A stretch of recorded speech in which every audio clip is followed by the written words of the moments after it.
do you think that it will pass by the end of the year and that it will be retroactive to the beginning of the year?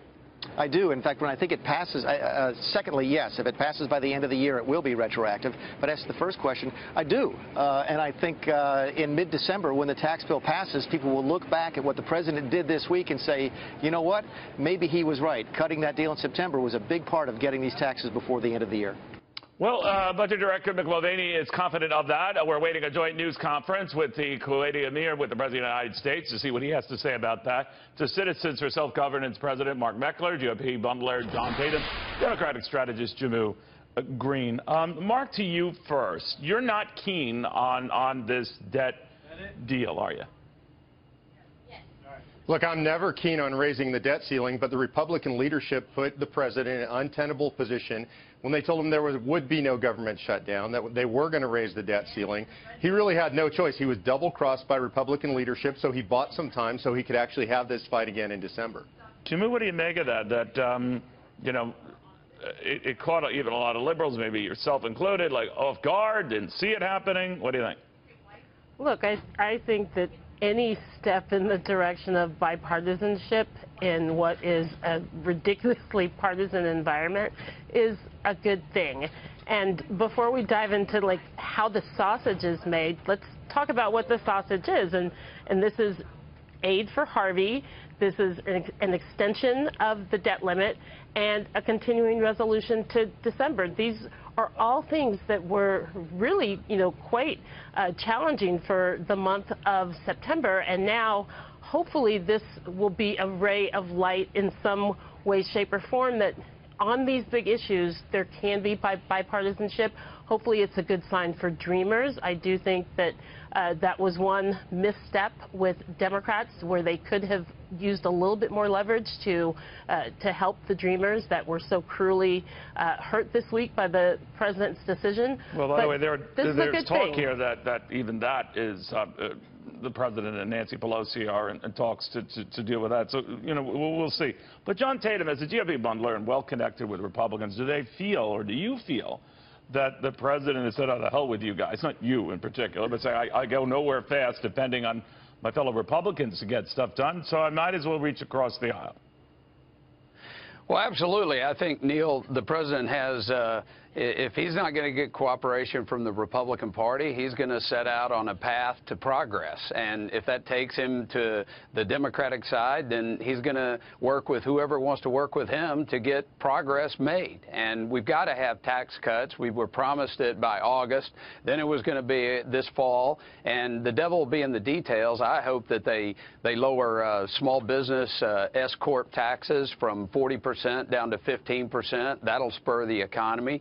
But we've got to get something accomplished. And I agree with Mark. It's frustrating to see him keep kicking the debt ceiling can down the road to Timbuktu. And I also agree with Jehmu in that, you're not going to shut down the government when we've got this horrible tragedy in Texas. I do think the hurricanes have changed the complexion of the debate, and maybe that's for the good, but we'll see.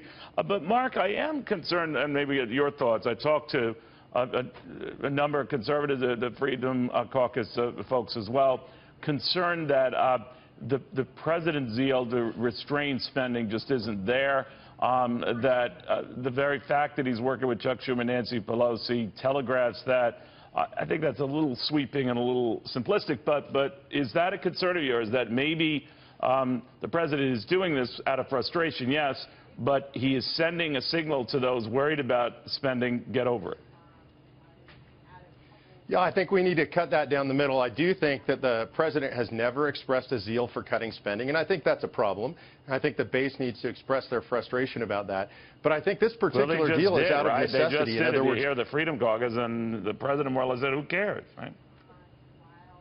And I agree. And so I agree with the Freedom Caucus. We need to cut spending. But we also have to remember that he got his legs cut out from beneath him by McConnell and Ryan. And their goal was to push us back 18 months to the next election. It's despicable. It's politics. They don't want to do the hard things. And so what we need is the Freedom Caucus. This is hardly bravery punting it for 3 months, right? I mean.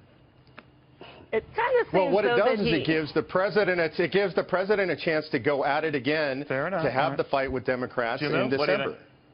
I was just going to say that it kind of seems like this is less about McConnell and Ryan doing something to the president and more about he kind of got played by Pelosi and Schumer. And, yeah, that's going to end up to be a good thing for Democrats. We don't know that. But I mean, that might have been just a planned move on his part because he's still angry at Ryan and Mitch McConnell. I don't know these but tea leaves. he shouldn't be making decisions based off of anger, and this is certainly going to make it harder for his tax plan, which I don't agree with. It's going to make it harder for him to have the leverage that he wants in that debate. He'll have some Democratic votes, Jimmy, don't you think?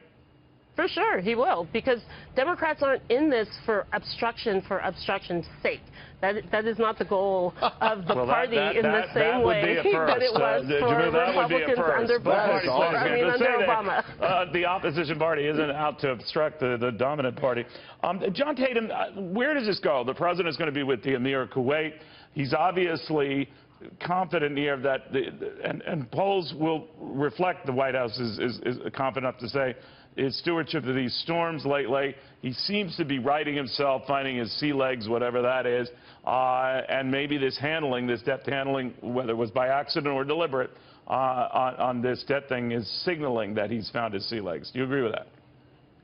I do agree, Neil. I think the president is, like I said, he's looking to accomplish some things. And if the Republican Party, to Mark's point earlier, when have we ever seen the 535 people that are currently in Congress, really go after tax reform and tax cuts? They don't want to give up. That's their power, is our tax dollars. And they're never going to cut down their ability to spend our money. So, just like they're never going to agree to term limits. I mean, Mitch McConnell said that. So, really, I think the president is going to lead, and he's going to go in the direction of accomplishing some things. And if there are some Democrats that want to come along, that's great. If there's some Republicans that want to work with him, that's great. And in 2018, we've got to drain the swamp, and we got to get rid of all these professional politicians that have been up there for the past 10, 20, 30 years, and they haven't done anything.